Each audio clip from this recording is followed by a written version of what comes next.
hated people all my life. And if I couldn't use you, you meant nothing to me at all. Yeah, I know the feeling, man. I hate people too. People are the worst. Get your motor running. Head out on the highway. Looking for adventure. And whatever comes our way.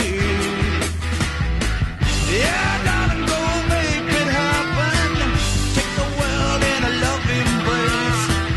Fire all of your guns at once and explode into space. I like smoking light. Being a short kid with buck teeth, Brian Cole was the perfect target for bullies. But none of his classmates' teasing compared to the physical and emotional abuse he received from his own father. I had this idea all through life that until I got to the age where I could take my dad on fisticuffs, that I would never be right with him. I hated him. I hated him.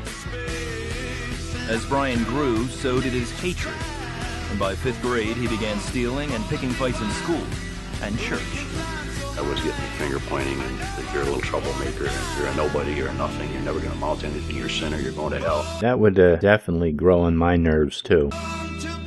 Here I was, 10 years old.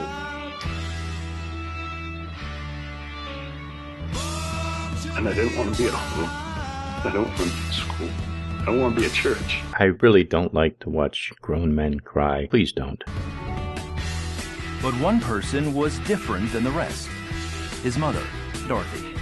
I always told him I loved him. And I'd say, no matter what you do, you're not going to turn my love away.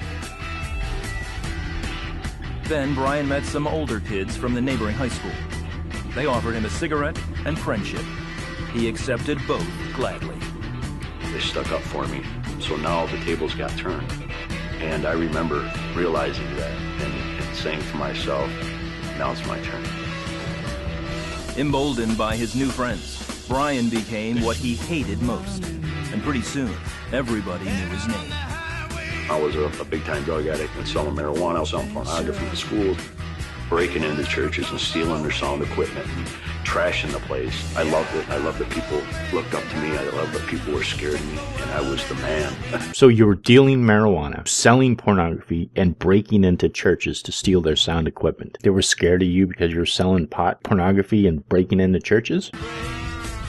When Brian was 14, his father turned him in for dealing pot. For the next 4 years, he was shuffled around group homes, treatment centers, and psych wards, while continuing to sell drugs and steal. Still, his mother refused to give up on him. I tried my best. It was just one thing after another. It was hard. The name of this video is Mother's Prayers Challenge Son's Satanist Lifestyle. Okay, so far this seems like somebody who got into a lot of trouble as a young kid, got into trouble as their teens, and doesn't have anything to do with Satanism. I was happy where I was at and couldn't change me. The drugs were my life. At 18, Brian aged out of the system and his parents divorced. Shortly after, a sting operation landed him in jail. Yeah, he definitely looks like a stoner in that picture. He was charged with burglarizing 250 homes and sentenced to 10 years in prison. While in maximum security, Brian took up a new hobby he believed would further his reputation: Satanism. Okay, so he goes to jail and he becomes a Satanist. Is that the only connection? By then I was already heavy into the speeders, heavy into LSD.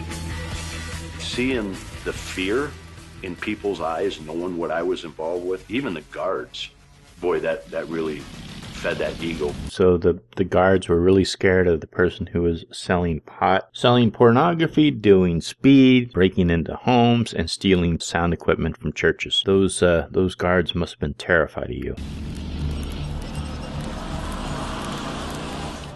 Then, shortly after his release in 1994, Brian's new girlfriend cheated on him with her soon-to-be ex-husband. Brian, in turn, broke into the man's home and shot him point blank. The man survived, and a tip led to Brian's arrest. That tip came from his mother. Of course I blame my mom. You're gonna do me like that? Well, you did commit attempted murder, so yeah, she did do you like that. At that point, I decided there's nothing more I could do for him. I had to pray for him. That's the only thing that would pull me through. After serving 12 years, Brian was a free man. He reconnected with an old friend and customer, turned him on to a new addiction, meth. One night after going on a 6-day binge, his friend passed out on a mattress next to a heat register. It caught fire, and he burned to death. Okay, so the result of everything that I've heard so far is because he got into trouble, he started committing theft, burglary, dealing drugs, getting into more drugs, and now attempted murder, and then the death of his friend. None of this has anything to do with Satanism. It's a series of unfortunate events based upon his choices to do certain things that have absolutely nothing to do with Satanism. A year later, Brian was once again behind bars.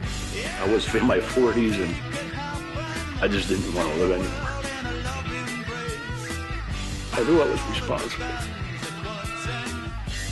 Oh, come, seriously, man, come on. Just turn the waterworks off, please, will ya? Desperate to get clean, Brian joined what turned out to be a faith-based drug and alcohol program. I found out you had to have a Bible in order to do the homework.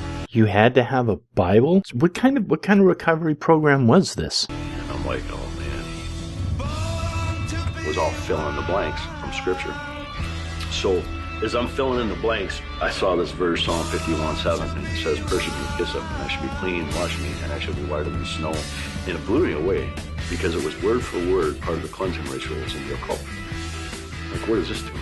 Just in the King James Version of the Bible, there's over 12 verses that mention hyssop, but the one in particular you're referring to is Psalm 51:7, where it says, "Purge me with hyssop, and I shall be clean, wash me, and I shall be whiter than snow," which, yes, is probably the source of the passage in the Key of Solomon, Book 2, where it's talking about the 3 days of purification before one would do a ritual, where they say, "This having been done thrice with a devout, pure, and contrite heart, in a place withdrawn from men, cleansed and pure where thou canst not be seen, taking the water and the hyssop, thou shalt say, Purify me, O Lord, with hyssop, and I shall be pure. Wash me, and I shall be whiter than snow. After this, bathe thyself with exercised water, and clothe thyself again with the consecrated garment which thou hast taken off, cense thyself, and surround thyself with odors," as well as told farther on when we speak of perfumes and fumigations, which again is very similar to Psalm 51:7 and is most likely the source of it.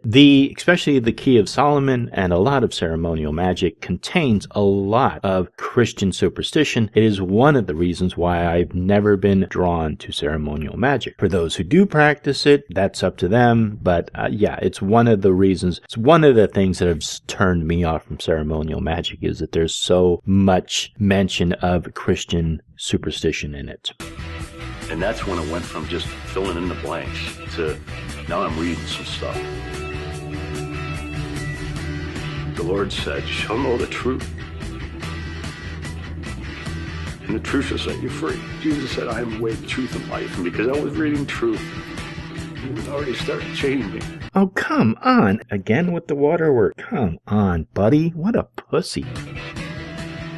Instead of me filling in the blanks, now the gospel was filling in mine. A few weeks later, he was given a new assignment: write to someone who had been hurt by his addictions. Brian wrote his mother, and she responded with a 13-page letter. I didn't even get past a page and a half. And I wept. I realized that all my life I had hurt my mom up to the point where she wanted to just die. But it was at that moment Brian realized he had never been unloved.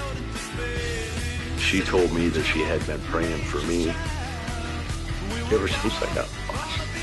Yeah, she was praying for you because you were a criminal. You did illegal things, you were a drug addict, and you went to jail. Again, none of this has anything to do with you being a Satanist. It has to do with your life choices, your choices to commit crimes, and your choices to take drugs. It doesn't have anything to do with Satanism. It blew me away. It blew me away that for 33 years my mom never gave up on me. That's real love. That's the love of Christ. As much as Brian wanted God's love, one thing kept holding him back. Reality? Thinking for himself? Independent thought? What exactly was holding him back? How could God forgive me for the things I said and did against him personally? The old chaplain in jail, I told him about that, and he said, "You been reading your Bible?" I said, "Yes, sir." He said, "You read that part about as far as the east is from the west?" And I said, "Yeah." And he goes, "Do you think God can forgive or forget?" And I said, "No, sir." And he goes, "He chooses to." And that's what it took. And on January 22nd, 2009, I got on my knees and I said, "I'm all in. Dear Lord, use me." Well, I never in the world thought I'd see this miracle in my life. So there is a Lord. Brian renounced Satanism, and over the next 18 months learned to forgive and be forgiven. And by his release in 2010, there was only one person left he needed to make peace with. I went to my dad shortly after I was released, and I said, "I hope you can forgive me." Shortly after that, I was over at his place one day, and he said, "You know what, Ryan? I love you, and I'm proud of you." And I had not heard those two words all my life. Okay, can you go like 5 minutes without turning the waterworks on, please? God, what a fucking pussy. Brian, who's now a husband, father, and pastor, What a surprise. has a new purpose: to share God's love and forgiveness with others. I want to be a picture of hope for anybody, especially those involved in crimes and ex-convicts and the hurting, the manipulated, those coming out of drugs. Because I want them to have the same thing I got. And he's still crying. Okay, all right. Okay, so I noticed you said everything except Satanism. So yeah, you want to save people from getting into trouble, getting into drugs, doing crimes, getting into jail. Yes, all of those things are very good to not want people to get into. So I noticed you didn't say anything about Satanism. So basically, this whole video could have been retitled Criminal Finds Jesus or Drug Addict Finds Jesus. But instead, they decided to go with Satanist. You could have been any religion whatsoever. It doesn't matter. You could have been anything, and it doesn't matter. I want to show people.